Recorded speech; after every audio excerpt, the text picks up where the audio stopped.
चंद्रयान 3 के शोर से मचा कोहराम, चीन के फटे कान, चीखने लगा पाकिस्तान। धड़कने संभाल के बैठा है नासा। 23 अगस्त से पहले 17 अगस्त को खतरा। चंद्रयान 3 की सॉफ्ट लैंडिंग से इसरो लिखने को है तैयार इतिहास। चंद्रयान 3 से भारत होगा मालामाल। 12 देशों ने खुद को बेच डाला। इसरो ने सिर्फ चंद्रयान 3 को नहीं दी उड़ान, बल्कि देश का भी बढ़ाया अभिमान। चीन पाकिस्तान की सांसें थमी। 17 अगस्त को इसरो करने वाला है दिल रोकने वाला काम। दोस्तों, 17 अगस्त को भारत अपने दुश्मनों की सांसें छीनने वाला है। 17 अगस्त को एक ऐसा काम किया जाने वाला है इसरो के द्वारा, जिसको लेकर नासा भी परेशान दिखाई दे रहा है।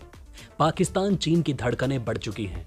भारत के जितने भी दुश्मन हैं, सब में चंद्रयान 3 मिशन के ऊपर अपनी नजरें बनाकर रखी हुई है। और न केवल इसरो की टीम भारत के चंद्रयान 3 मिशन के ऊपर नजरें बनाकर रखी है, बल्कि विदेश की भी कई स्पेस एजेंसियां भारत के चंद्रयान 3 पर अपनी नजरें गड़ाए बैठे हैं। जैसा कि आपको पता भी होगा कि 23 अगस्त को चांद पर भारत का चंद्रयान 3 सॉफ्ट लैंडिंग करने की प्लानिंग कर रहा है। लेकिन इस प्लानिंग में एक बहुत बड़ा फेरबदल देखने को मिला और खबर निकल कर आ रही है कि इसरो की तरफ से 17 अगस्त को एक बहुत बड़ा काम किया जाने वाला है। 23 अगस्त की शाम 5:57 पर भारत का चंद्रयान 3 चांद पर सॉफ्ट लैंडिंग करने की प्लानिंग कर रहा है।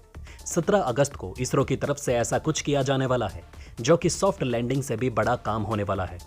17 अगस्त को भारत और भारतवासियों के लिए भी काफी ज्यादा अहम दिन माना जा रहा है, क्योंकि इसरो की तरफ से इस दिन कुछ ऐसा किया जाने वाला है जो कि चंद्रयान 3 मिशन को पल भर में बर्बाद कर सकता है।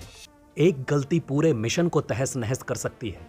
इसरो के द्वारा 17 अगस्त को की जाने वाली ये प्रक्रिया सफल हो जाती तो इस चीज से इस बात की पुष्टि हो जाएगी कि भारत का चंद्रयान 3 मिशन सफल हो जाएगा।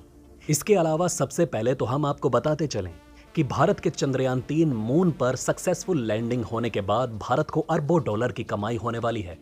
दुनिया के कई ऐसे देश हैं जो कि कतार में लगे हुए हैं, क्योंकि यह 17 अगस्त को होने वाला काम 23 अगस्त को होने वाली सॉफ्ट लैंडिंग से भी ज्यादा खतरनाक बताया जा रहा है। तो चलिए जानते हैं क्या है मामला। दोस्तों, इस खबर में आगे बढ़ने से पहले हमें यह जान लेना चाहिए कि चंद्रयान 3 पर आज इसरो की टीम कैसे अलर्ट पर है और क्या होने वाला है मिशन के साथ। दोस्तों, चंद्रयान 3 अब धरती को हमेशा हमेशा के लिए अलविदा बोलने को तैयार है। अब इसकी ओपोजी 71,351 किलोमीटर से बढ़कर 1 लाख किलोमीटर कर दी गई है।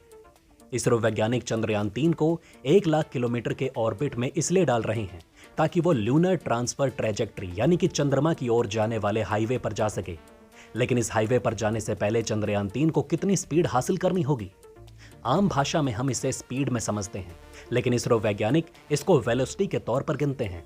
जब चंद्रयान 3 को LVM-3 रॉकेट ने उसकी पहली कक्षा में डाला था, तब चंद्रयान 3 की गति 36,968.4 किलोमीटर प्रति घंटा थी, यानी 10.269 किलोमीटर प्रति सेकंड। यानी चंद्रयान 3 एक सेकंड में 10.25 किलोमीटर की यात्रा कर रहा था। अभी इसकी गति 36,968 से 40,320 किलोमीटर के बीच है। चंद्रयान 3 को धरती के ऑर्बिट से बाहर जाने के लिए 40,320 किलोमीटर प्रति घंटे की गति हासिल करनी होगी, क्योंकि जब एक बार चंद्रयान 3 इंटीग्रेटेड मॉड्यूल यानी कि लैंडर और प्रपल्शन मॉड्यूल का इंजन ऑन करते हैं, जिसके चलते इसको गति मिलती है और इसी के चलते हुए ये अगले ऑर्बिट में पहुंच जाता है। लेकिन जैसे ही ये एपोजी पर सबसे दूर पहुंचता है, उसकी गति 0 हो जाती है। पृथ्वी उसे फिर खींच लेती है। हर ऑर्बिट में चंद्रयान 3 के साथ यही हो रहा है। प्रपल्शन मॉड्यूल में 2 बड़े ईंधन टैंक हैं, जिनमें अलग अलग तरीके के ईंधन भरे हैं, जिनके मिश्रण से ये यान अंतरिक्ष की यात्रा कर रहा है।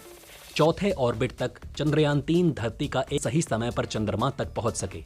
17 अगस्त के आसपास इसरो वैज्ञानिक कोशिश करेंगे कि चंद्रयान 3 चंद्रमा की कक्षा को पकड़ ले, नहीं तो 40,320 किलोमीटर प्रति घंटे की रफ्तार से चंद्रमा को छोड़ते हुए चंद्रयान 3 बगल से निकल जाएगा। यह मिशन बेकार हो जाएगा। इसलिए प्रपल्शन मॉड्यूल में लगे छोटे इंजनों की मदद से चंद्रयान 3 के इंटीग्रेटेड मॉड्यूल को पूरी तरह से विपरीत दिशा में घुमाया जाएगा, यानी 180 डिग्री का टर्न दिया जाएगा, ताकि वो चंद्रमा के ऑर्बिट को पकड़ सके।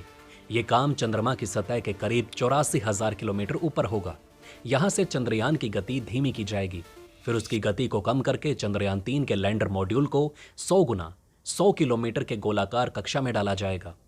फिर 23 अगस्त को प्रपल्शन मॉड्यूल गोलाकार घूमता रहेगा, जबकि लैंडर 100 गुना 30 किलोमीटर की कक्षा में आते हुए अपनी गति को कम करके 8,700 किलोमीटर प्रति घंटा से कम करेगा। चांद की कक्षा को पकड़कर रखने के लिए किसी भी स्पेसक्राफ्ट को 1 किलोमीटर प्रति सेकंड यानी कि कम से कम 3,600 किलोमीटर प्रति घंटे की रफ्तार कम से कम लेनी होती है। फिर इसकी गति कम करके लैंडर को दक्षिणी ध्रुव के पास उतारा जाएगा। भारत के चंद्रयान 3 मिशन पर पूरी दुनिया की नजर टिकी हुई है, क्योंकि पूरी दुनिया ये बात जानती है कि भारत चांद पर ऐसे टेस्ट करने वाला है जिसके बारे में अभी दुनिया ने सोचा भी नहीं है। इसलिए नासा जैसी एजेंसी भारत के चंद्रयान 3 मिशन के ऊपर अपनी नजर बारीकी से बनाकर रखे हुए है।